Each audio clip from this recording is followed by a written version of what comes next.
I opened my eyes to the soft glow of morning light filtering through the curtains. The world outside seemed so bright, so alive, and yet I felt a weight on my chest. I brushed my hair out of my face and sat up, looking around our bedroom. Everything was just as it always was. Same walls, same furniture, same routine. But something felt different. Little did I know that my monotonous life was about to be shattered. As I dragged myself out of bed, I noticed Theodore's phone buzzing on the nightstand. Curiosity tugged at me. I knew I shouldn't, but I picked it up. The screen lit up, revealing a text message from an unknown number. My heart raced. What should I do? I hesitated, but the need to know overwhelmed me. I opened the message, and my heart sank. Words I never expected to see jumped out at me. Can't wait to see you again. I felt a whirlwind of emotions, confusion, anger, and fear. My mind raced, replaying every moment I had spent with Theodore. Did he really love me? How could he send such a message? I could feel my hands shaking as I put the phone back down. My thoughts spiraled. Was this the end of us? I took a deep breath and walked into the kitchen where Theodore sat, sipping his coffee. He looked up and smiled, but the warmth of his smile felt like a lie. "Good morning. What are you up to?" he asked, oblivious to the storm brewing inside me. "Hey," I replied, forcing a smile. "Just thinking about how we should plan our weekend." The words tumbled from my mouth, but my mind was elsewhere. I had to confront him. I had to know the truth, even if it shattered me. "Theodore, can we talk?" His brow furrowed slightly. "Sure. What's on your mind?" I took a deep breath, my heart pounding. "I found a message on your phone." The words hung in the air like a heavy fog. His expression shifted, and for a moment, I saw fear cross his face. "What message?" "The one from the unknown number. What does it mean?" I held my breath, waiting for his answer. He looked away, staring into his coffee cup. I can explain." His voice trembled and I felt a chill run down my spine. "Explain? How can you explain something like that?" I felt anger rising, but there was also a part of me that was terrified to hear what he had to say. "The truth is," he started, his eyes finally meeting mine, "I've been seeing someone else." Those words sliced through me like glass. I felt the world tilt beneath my feet. "You... what?" I could barely form the words, my heart racing as I fought back tears. "I'm so sorry," he said, his voice breaking. "I didn't mean for it to happen. It just did." I shook my head in disbelief. "You didn't mean for it to happen." I could feel the betrayal wrapping around me like a suffocating blanket. "How could you do this to me? To us?" "I never wanted to hurt you," he pleaded, his eyes wide with panic. "I love you. I thought I could stop, but you didn't," I interrupted, my voice rising. "You chose to betray me instead." His words felt like knives. I was both devastated and angry, the conflicting emotions swirling within me. Love and betrayal danced together in my heart, battling for control. I wanted to scream, to cry, to run away, and yet I felt a strange determination taking root inside me. I wouldn't let this define me. As I stood there, facing the man I thought I knew, I realized I needed answers.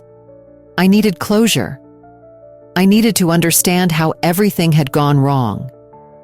With my heart pounding and tears threatening to spill, I took a step back, preparing to confront my own feelings and the shattered pieces of our relationship. The road ahead was unclear, but I knew one thing: I would not let this betrayal break me. As the days turned into weeks, I found myself trapped in a storm of emotions. The pain of betrayal festered inside me, morphing into something darker, a burning desire for revenge. I often stared blankly at the walls of my home, wondering if I had lost my moral compass. Was I really capable of seeking vengeance? This question haunted me, gnawing at my conscience like a persistent itch I couldn't scratch. One evening, I sat on my couch scrolling through my phone when Clara's name lit up the screen. I had confided in her about Theodore's betrayal, and she quickly stepped up as my confidant. I texted her, "Can we talk?" A few moments later, my phone buzzed. "Of course, I'll be over in 10. Clara always knew when I needed her. When she arrived, I could see the concern etched on her face. "How are you holding up?" she asked, gently sitting beside me. I shrugged, feeling the weight of the world on my shoulders. "I don't know, Clara. I want to move on, but I can't stop thinking about how he hurt me." Clara leaned in closer, her voice low and steady. "You deserve justice, you know. There's nothing wrong with wanting him to feel the pain he caused you." Her words struck a chord within me. I had thought of confronting Theodore, but the idea of exposing him felt like a double-edged sword. Would it really make me feel better? Or would it just leave me with more scars? "What if it consumes me?" I asked, my voice trembling. "It won't. You're stronger than you think. Plus, I'll be right by your side," Clara assured me. Her loyalty was a balm to my aching heart, and for the first time in weeks, I felt a flicker of determination. Together, we began to plan my confrontation with Theodore. I felt like a shadow, lurking in the background, waiting for the perfect moment to spring into action. Days passed as I gathered my thoughts, the anger inside me simmering like a pot on the verge of boiling over. Clara and I often met at our favorite cafe, the one with the cozy atmosphere and the smell of fresh coffee wafting through the air. "What's the plan?" she asked one afternoon, stirring her latte. "I need evidence, something that will make him realize the weight of what he did," I replied, my brows furrowing in concentration. "I want him to face the truth. But what if he tries to deny it?" Clara frowned. "Then I'll make sure he can't. I'll gather everything I have, the texts, the proof. I want him to see the damage he's done," I said, my voice steady. But inside, I felt a whirlwind of conflicting emotions. As I prepared, I couldn't shake the memories of our happier times, the laughter we shared, the dreams we built together. Those moments felt like a distant dream now. I was torn between the anger I felt and the remnants of love that still lingered in my heart. One night, I lay in bed, staring at the ceiling, contemplating what lay ahead. Would revealing Theodore's betrayal truly bring me closure? Or would it just deepen the wounds? I thought of Clara's support and the fire that had ignited within me. I knew I was ready to take the plunge, to face him head on. "Clara," I whispered into the darkness, "what if I regret this?" "Regret is part of the journey," she had told me once, "but staying silent will only eat you alive." Her words echoed in my mind, pushing me forward. I had to confront him. This was no longer just about revenge. It was about reclaiming my voice and standing up for myself. With each passing day, the plan solidified in my mind. I could feel the tension building inside me, like a tightly wound spring. I had to act soon, before the remnants of love could sway my decision. My heart raced at the thought of seeing Theodore again, of finally confronting him about what he had done. I took a deep breath, knowing the path ahead would be painful. But I had to do this. I had to face the shadows lurking in my heart. The day I had been waiting for finally arrived. I had organized a gathering with our mutual friends, hoping that the lively atmosphere would somehow mask the storm brewing inside me. As I looked around the room, I saw smiles and laughter, but all I felt was a knot of anxiety in my stomach. I could hardly believe I was about to confront Theodore, the man I once loved completely. "Hey, are you okay?" Clara asked, her voice soft and concerned as she approached me. She had been my rock through this whole ordeal, and I was grateful for her presence. "Just a little nervous," I admitted, trying to force a smile. "I can't shake this feeling." "Remember why you're doing this. You deserve the truth," she encouraged, giving my shoulder a reassuring squeeze. As the evening went on, I watched Theodore mingle with our friends, laughing and joking as if nothing was wrong. He had no idea what was coming. I had painstakingly gathered the evidence of his betrayal. I had messages, photos, everything I needed to prove that he had lied to me. I felt a wave of anger rise within me, but I pushed it down. This was not just about revenge. It was about my closure. When the moment finally came, I took a deep breath and stood up. "Everyone, can I have your attention for a moment?" I called out, my voice trembling slightly. The laughter faded, and all eyes turned toward me, curiosity mixed with concern. "What's going on?" Theodore asked, a hint of unease creeping into his tone. I could see the change in his demeanor, and it only fueled my determination. "I need to talk to Theodore," I said, my voice steadier than I felt. "In private, now." The room fell silent, and I could feel the weight of their gazes on us as we stepped aside. The laughter from earlier now felt distant. I pulled out my phone, my hand shaking slightly as I displayed the messages I had found. "Do you recognize these?" I asked, my heart pounding in my chest. Theodore's face turned pale as he read the words on the screen. I can explain," he stuttered, his eyes darting around the room as if searching for a way out. "Explain? You think that can fix this?" I shot back, my voice rising. "You think a few words can undo what you've done?"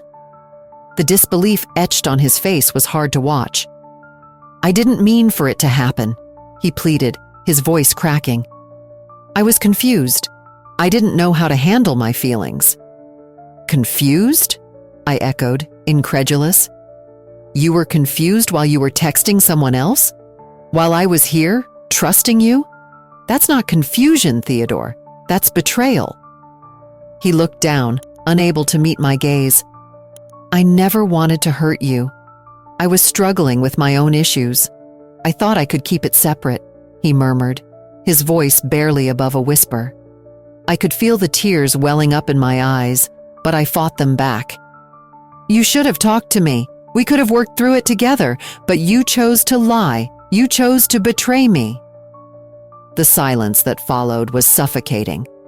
Our friends watched, their expressions a mix of shock and concern. I could hear Clara's soft intake of breath behind me, and I knew she was feeling every bit of my pain.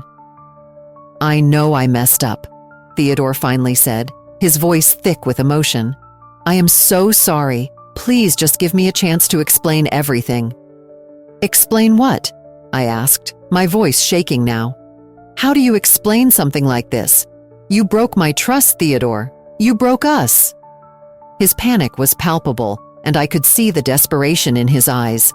This was it, the moment I had been waiting for. Yet it felt heavier than I had imagined. I was confronting not just him, but also the reality of our relationship. All the love I had felt now felt tainted by his actions. "I loved you," he said, tears welling up in his eyes. "I still do. I got lost." "Love isn't supposed to be this way," I whispered, my heart breaking. "You made a choice, and now we have to face the consequences." As his words hung in the air, I realized that this moment was not just about Theodore. It was about me, about reclaiming my strength. I had to confront my feelings, not just for him, but also for myself. The gathering had turned from a celebration into a reckoning, and I was finally ready to face the truth. As I stood in the middle of our living room, the weight of the confrontation hung in the air like a thick fog. Theodore looked at me with wide eyes, the shock of my revelation still etched on his face. I could feel the tension in the room, the silence pressing down on us, filled with the unspoken words of our friends who had gathered around, their expressions a mix of disbelief and concern. "Please, just give me a moment," he pleaded, breaking the silence. His voice trembled, and for a fleeting second, I saw the boy I once loved, the one who made me laugh and dream. I didn't mean for any of this to happen. I crossed my arms, my heart pounding. "You didn't mean for it to happen? You chose to betray me, Theodore. That's not a mistake, it's a choice." I know, he said, running a hand through his hair. But you don't understand. I've been struggling. I felt so lost for so long. His eyes were searching mine, desperate for a shred of understanding. I never wanted to hurt you. Then why did you? I shot back, my voice rising. Why did you throw away everything we built together? Because I thought I was losing myself, he confessed, his voice breaking. I felt like I was drowning under the weight of expectations, both from you and myself. I thought being with someone else would fill that void, but it didn't. It only made things worse. I took a step back, his words hitting me harder than I expected. So you thought cheating would solve your problems? I shook my head, trying to process the whirlwind of emotions swirling inside me. That makes no sense, Theodore. You hurt me. You broke my trust. I'm not asking for your forgiveness, he said, his voice low and filled with regret. I just want you to know that it wasn't about you. It was my failure, my weakness. His eyes shimmered with unshed tears, and I felt a strange pull of compassion toward him. Do you really think that makes it better? I asked, my voice softer now, though the pain was still raw. Understanding your struggles doesn't erase what you did to me. I know, he said, his voice trembling. But I want to try to explain. I want you to see the real me, the one who was lost and scared. I never wanted to replace you. I just wanted to feel something again. Tears filled my eyes as I looked at him. Part of me wanted to reach out, to comfort him, but another part screamed for me to stand my ground. You say you were lost, but you lost me too. You shattered my heart. Do you realize that? I do, he whispered, his voice breaking. And I am so sorry. I wish I could take it back. I wish I could be the person you thought I was. The tears fell freely now, and I felt both anger and sadness wash over me. The person I thought you were? You were that person, Theodore. But you let your pain blind you, and now I don't know who you are anymore. In that moment, the tears were not just for the betrayal, but for the loss of the love I once believed in. I felt a crack in the idealized view I had of our relationship, a vision that had been shattered like glass. What do I do now? I asked, my voice barely above a whisper. Take your time, he replied, his words heavy with sincerity. I don't expect you to forgive me. I just want you to know that I am truly sorry for what I've done. I nodded slowly, my heart aching. I need to figure this out. For myself. I can't just pretend everything is okay. We need time apart. Whatever you need, I will respect it, he said, his voice thick with emotion. As I turned away, I could feel the weight of the moment settle over me. I was left standing in the wreckage of our love, a wave of compassion washing over me, mingling with the shards of betrayal. Understanding Theodore's pain did not erase my own, and I knew deep down that this was only the beginning of a long journey toward healing. After the confrontation, I felt like my world had been turned upside down. Theodore's pleas for forgiveness echoed in my mind, but I knew I needed space to think. I left the gathering abruptly, the laughter of our friends fading behind me as I stepped into the cool night air. The stars sparkled above, but all I could feel was the weight of my heartbreak. I found a quiet spot in the park, away from the noise of the city. Sitting on a bench, I wrapped my arms around my knees, trying to shield myself from the emotional storm within. What do I do now? I whispered to the darkness.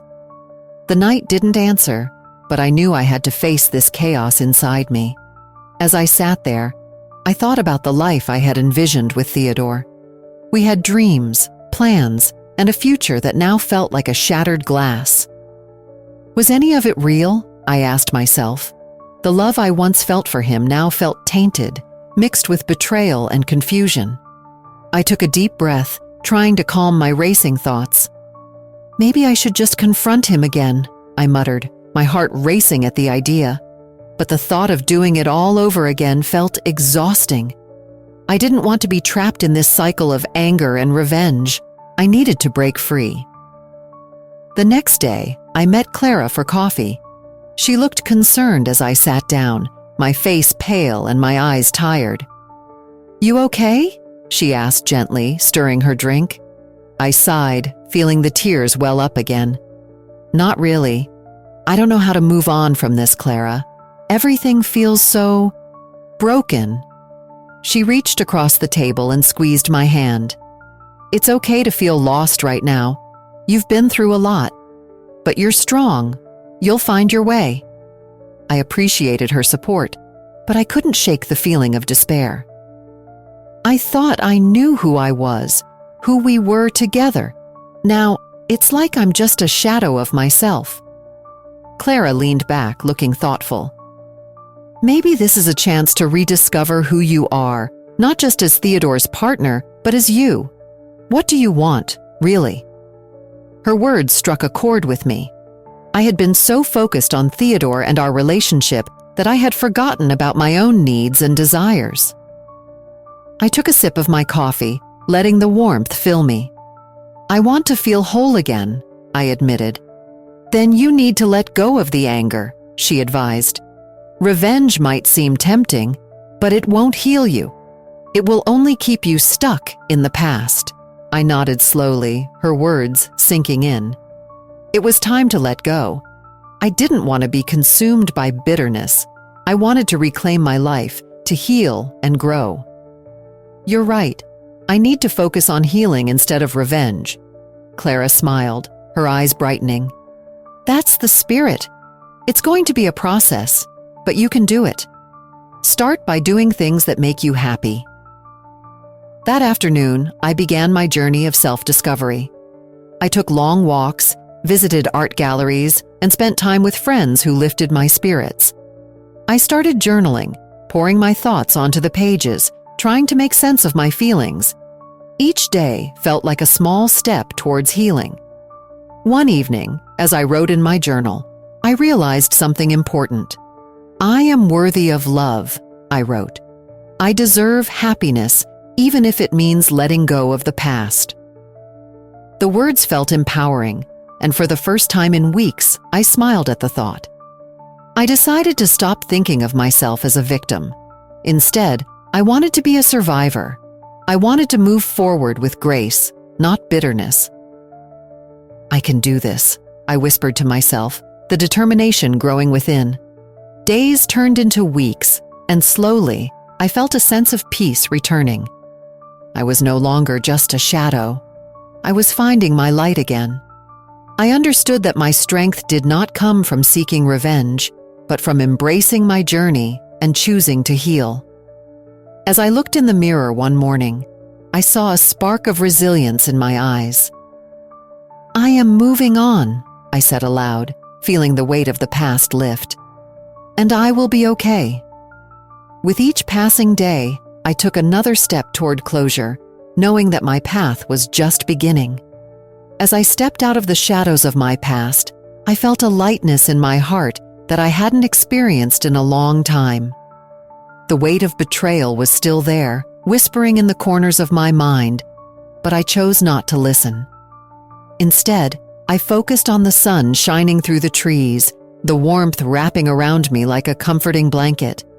It was time to embrace a new beginning. I took a deep breath and called Clara. "Hey, it's me. Do you want to meet up for coffee? I could really use some girl time." "Of course. How about that little cafe we used to go to?"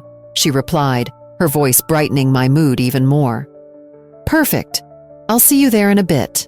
As I walked to the cafe, I realized how much I had missed moments like this. Simple, yet filled with laughter and connection. When I arrived, Clara was already sitting at our favorite table, a steaming cup of coffee in front of her. "Hey!" she exclaimed, standing up to give me a warm hug. "You look great. How are you feeling?" "Honestly, a lot better. I think I'm finally starting to move on," I said, smiling. It felt good to share my progress with her. "I'm so proud of you. You deserve to be happy," she said, her eyes sparkling with sincerity. "What's next for you?" I took a moment to consider my answer. "I want to reconnect with my family and friends. I've been so caught up in my marriage that I pushed them away. I need their support now more than ever." "That sounds like a wonderful plan," Clara encouraged, taking a sip of her coffee. "You've got this." As we chatted and shared our dreams for the future, I felt a sense of hope blooming within me. I realized that love wasn't just about romantic relationships. It was about the connections I had with the people who truly cared for me. Later that week, I decided to reach out to my sister, Emily. It had been too long since we spoke. I dialed her number, my heart racing a bit. "Hey sis, it's been ages," she answered, her voice filled with warmth. "It really has. I miss you, Em. Can we meet up?" I asked, feeling a rush of emotions. "Absolutely. Let's do dinner this weekend. I can't wait to catch up." "Me neither. See you then." The days leading up to our dinner felt exciting. I was ready to share my journey with Emily, to let her know how I was healing. When the weekend arrived, I sat in the restaurant, nervous yet eager. When Emily walked in, I stood up to greet her. "You look amazing," I said, pulling her into a hug. "You too. I can see the light in your eyes," she said, smiling at me. As we settled into our conversation, I opened up about the pain I had experienced and the lessons I had learned. I've realized that I need to focus on myself and what truly matters. I want to be strong and happy again. Emily nodded, her expression serious. "You've always been strong, but it's okay to lean on others too. You don't have to do this alone." I appreciated her words. "Thank you for being here for me. I really need that support." Throughout the evening, we laughed, reminisced about our childhood, and shared hopes for the future. I felt a warmth in my heart that reminded me of the strength of our bond. As the night came to an end, I stepped outside, feeling a sense of renewal. I looked up at the stars twinkling in the sky, each one a reminder of the endless possibilities ahead. I was ready to embrace my new beginning, to open my heart to whatever life had in store for me. With newfound confidence and clarity, I whispered to myself, "I am ready." I had learned that true strength comes from within, and I was finally ready to accept myself and the beautiful journey ahead. Share this story if you believe that embracing new beginnings can lead to true happiness and healing. Leave a comment about how reconnecting with a loved one has changed your life, and subscribe to the channel for more inspiring stories like this one.